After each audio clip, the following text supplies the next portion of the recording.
Hello, here I am again in the name of the sovereign creator of heaven and earth, the Lord Jesus Christ. I'm continuing with my new series on an evaluation of New Testament textual criticism. This is the second video, and I will now describe the theory of Westcott and Hort in Hort's own words.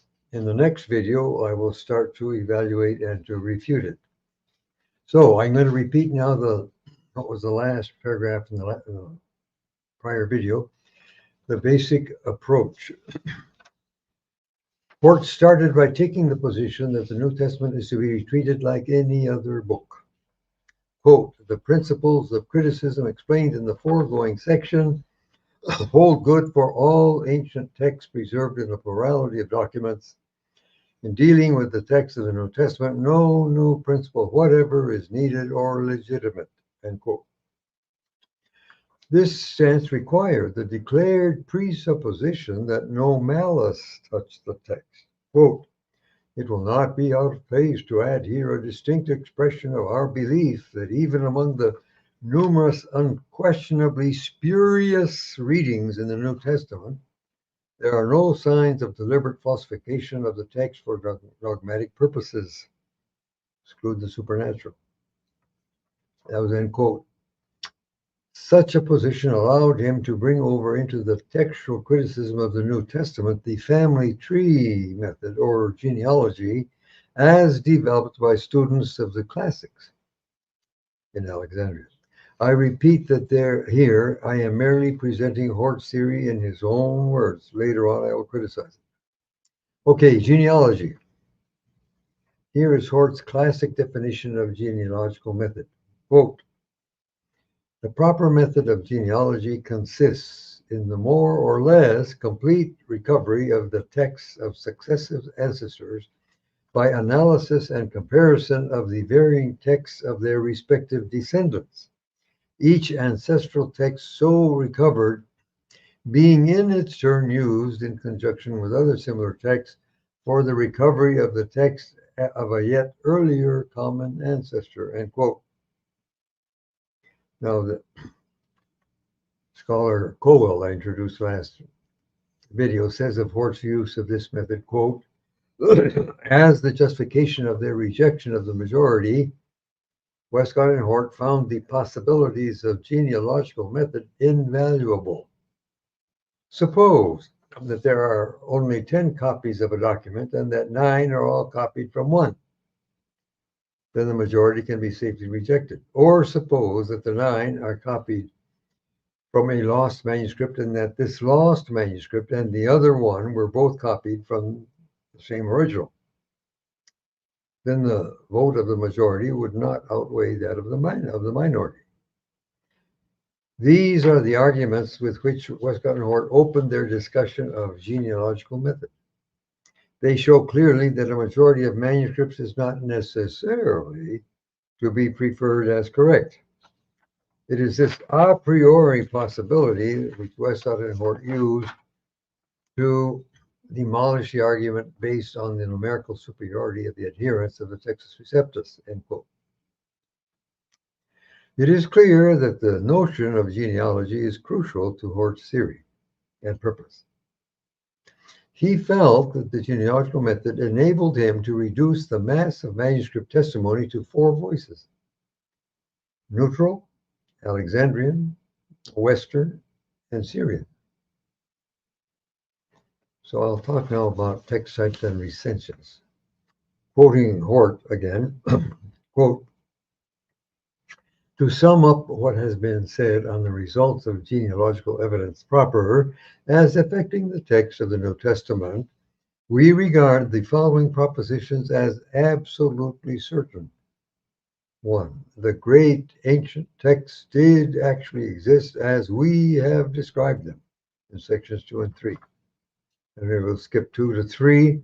The extant documents contain no readings, well, unless the peculiar Western interpretations noticed above are counted as exceptions, which suggests the existence of important textual events unknown to us, a knowledge of which could materially alter the interpretation of evidence as determined by the above history. The, quote, great ancient texts, end quote, are the four named above. Although Hort's neutral and Alexandrian are now generally lumped together and called Alexandrian, and Hort's Syrian is now usually called Byzantine, and the literature refers to an added text type, the Caesarean, the notion of at least three major text types or recensions dominates the field to this day. Here is another basic tenet of Hort's theory. For having ostensibly justified the handling of the mass of later manuscripts as one witness or text, Hort now moved to demonstrate that this supposed text was an inferior and even inconsequential witness. The first proof put forward was conflation. Conflation. Once manuscripts are assigned to different text types on the basis of characteristic variants shared in common, almost any early manuscript that one chances to pick up is observed to exhibit variants thought to be diagnostic or characteristic of alien text types. Such a situation has been called mixture. Conflation is a special kind of mixture, and in Hort's words, quote, the clearest evidence for tracing the antecedent factors of mixture in texts is afforded by readings which are themselves mixed, or, as they are sometimes called, conflate. That is, not simple substitutions of the reading of one document for that of another, but combinations of the readings of both documents into a composite whole, sometimes by mere addition with or without a conjunction, sometimes with more or less of fusion, end quote. Hort urged the conclusion that a text containing conflate readings must be posterior in date to the text containing the various components from which the conflations were constructed. Well, this seems obvious enough since the materials used to manufacture something must of necessity exist before the resulting product. Okay, 2 plus 2 equals 4. However, note that this use of the word conflation embodies the rejection of the possibility that the longer reading is original and that the shorter ones are independent simplifications of that original longer reading. And then Hort produced eight examples where by his interpretation, the Syrian or Byzantine text had combined neutral and Western elements. Just to illustrate, a clear putative example occurs in Luke chapter 24, verse 53. At the end of Luke, they're in the temple praising God. The Western text has praising God. The neutral text has blessing God. And the Syrian text has praising and blessing God. According to Hort's hypothesis, the longest reading was constructed out of the two shorter ones. Unless it's the other way around, okay? So then Hort went on to say, quote, to the best of our belief, the relations thus provisionally traced are never inverted. That's a lie. He knew that there were. We do not know of any places where the that's the alpha group of documents, supports readings apparently conflate from the readings of the beta and delta groups, respectively, or where the beta group of documents supports readings apparently conflate from the readings of the alpha and delta groups, respectively, end quote. Just by way of explanation, his alpha group, Hort means his neutral text. By beta group, he meant his Western text. And by delta group, he meant his Syrian text, or Byzantine. Okay, going on. It was essential to Hort's purpose of demonstrating the Syrian text to be posterior that he not find any inversion of the relationships between the three texts. An inversion would be either the neutral or the Western text containing a conflation from the other plus the Syrian. So Hort claimed that the versions do not exist, although he himself stated several. Going on, Hort's statement and interpretations have been generally accepted. Vincent Taylor called the argument very cogent indeed. Kershaw Lake called it the keystone of their theory. Okay, here's another tenet crucial to Hort's theory and purpose. For a second and independent proof of the posteriority of the Syrian text, he turned to the ante-Nicene Fathers. Syrian readings before Chrysostom. After a lengthy discussion, Hort concluded, before the middle of the 3rd century at the very earliest, we have no historical signs of the existence of readings, conflate or other, that are marked as distinctively Syrian by the want of attestation from groups of documents which have preserved the other ancient forms of text. Now, this is a fact of great significance, ascertained as it is exclusively by external evidence, and therefore supplying an absolutely independent verification and extension of the result already obtained by comparison of the internal character of readings as classified by conflation. Elsewhere, Hort considered that Chrysostom, who died in 407, was the first father to characteristically use the Syrian text. The importance of this argument to Hort's theory has been recognized by Kenyon.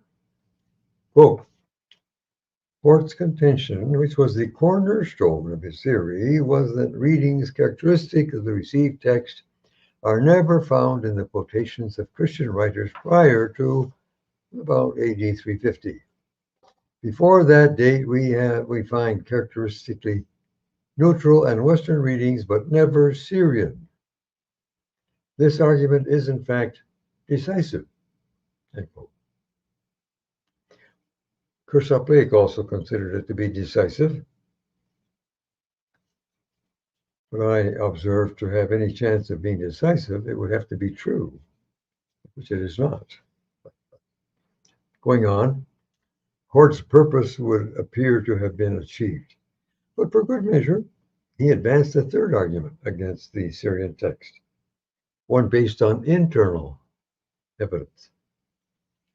The internal evidence of readings.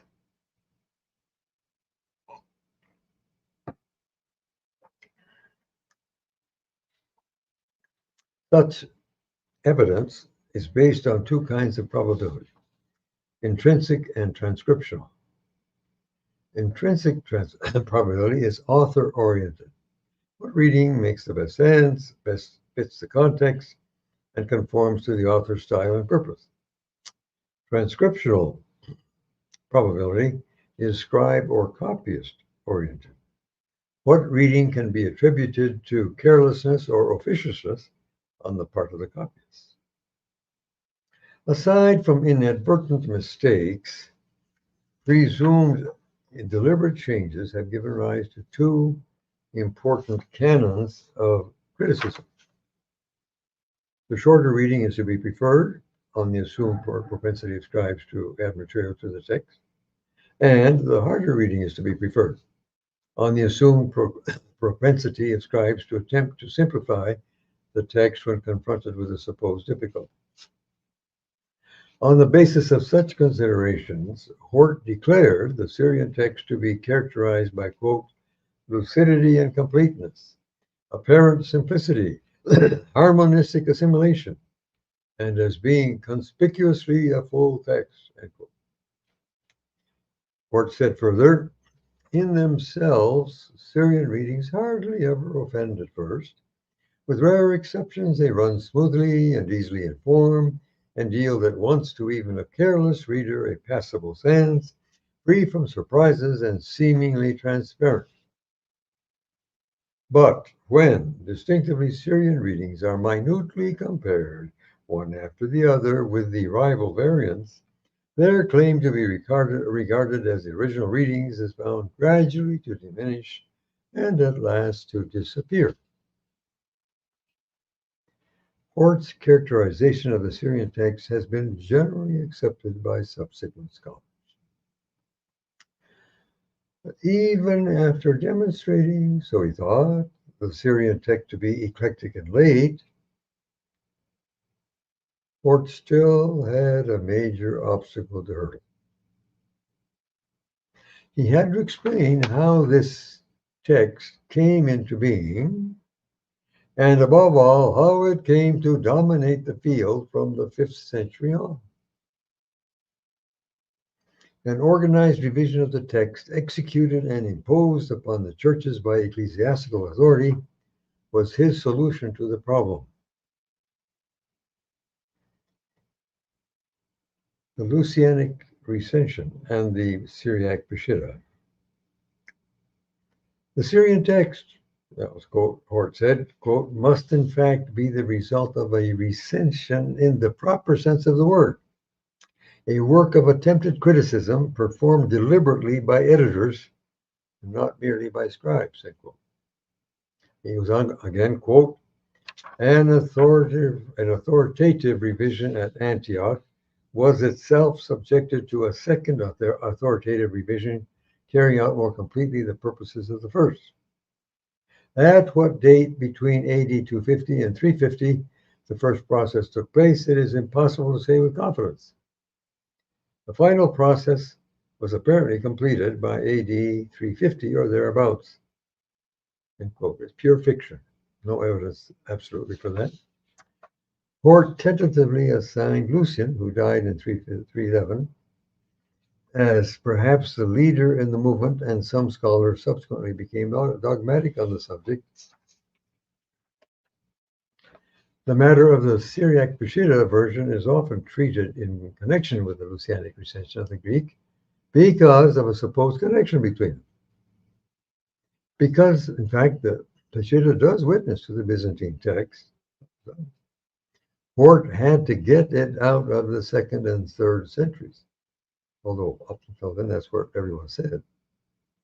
Accordingly, he posited a late recension to account for it. F.C. Burkitt went further than Hort and specified Rabula, Bishop of Edessa, from AD 411 to 435, as the author of the revision. Both ideas have had a wide acceptance. H.C. Thiessen's statement is typical, both in content and dogmatism. Quote, this, the Peshitta, was formerly regarded as the oldest of the Syrian versions. Pure truth, that's true. But Burkitt has shown that it is in reality a revision of the old Syriac made by Rabula, Bishop of Edessa, about the year 425. This view is now held by nearly all Syriac scholars. The text of the Peshitta is now identified as the Byzantine text, which almost certainly goes back to the revision made by Lucian of Antioch about AD 300. What parrots do is repeat what they heard. Okay, that's Hort's theory. I'll now just talk a bit about this, give you a summary and the consequences.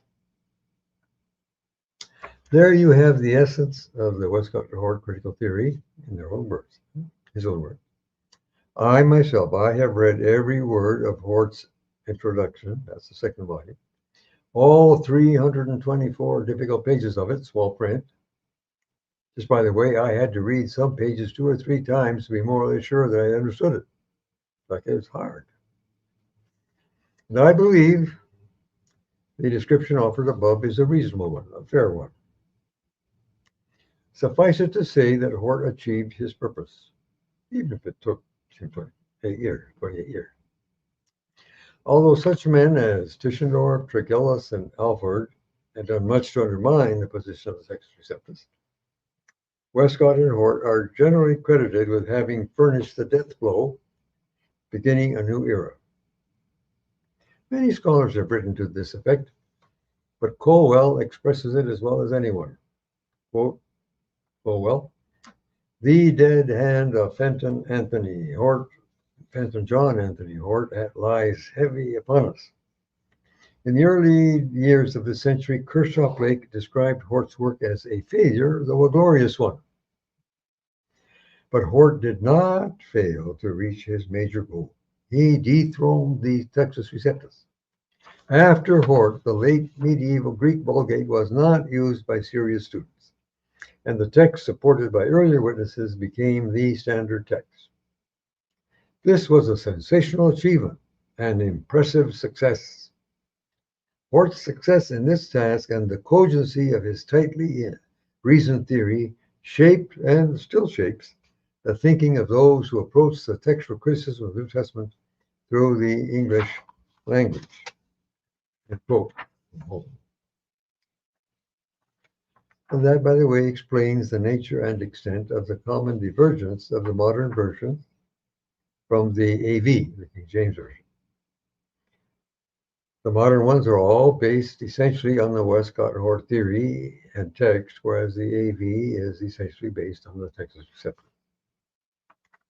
But the question remains. The question remains, has the apparent potential for improving the text arising from increased materials and wisdom, has it been realized? Like, did the translators of the RSV, for instance, make better use of the manuscripts and employ superior principles of textual criticism than did the translators of the AV? Well, the principles they used led them to adopt the Westcott-Hort text with very little variation. And that text is based essentially on just two manuscripts, Codices B and Olive. Hort declared, quote, "It is our belief, one, that the readings of Olive and B should be accepted as the true readings until strong internal evidence is found to the contrary, and two, that no readings of Olive and B can safely be rejected absolutely," end quote. Again, Hort said of Olive and B, or B and Olive, quote, "The fullest comparison does but increase the conviction that their preeminent relative purity is likewise approximately absolute, a true approximate reproduction of the text of the autographs." They disagree over 3,000 times in the four Gospels. How does that work?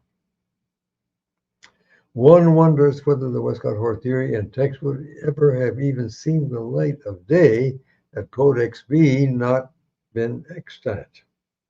Hort gave himself away while discussing genealogy. Quote, "In the Apocalypse, the difficulty of recognizing the ancient text is still greater, owing to the great relative paucity of documents, and especially the absence or loss of this book from the Vatican manuscript, Codex B, which is available for nearly all the rest of the New Testament.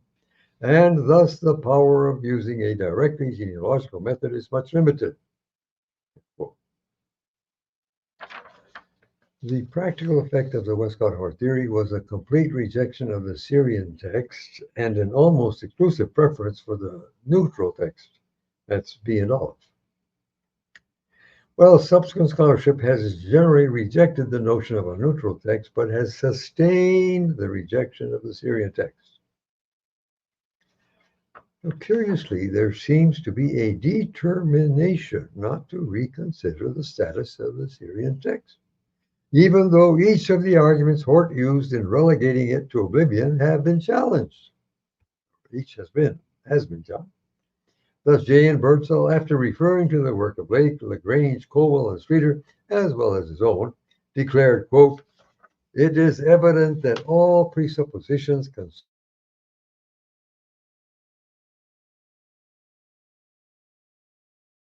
must be doubted and investigated de novo," end quote. Okay. But does not the supposed inferiority depend on those presuppositions?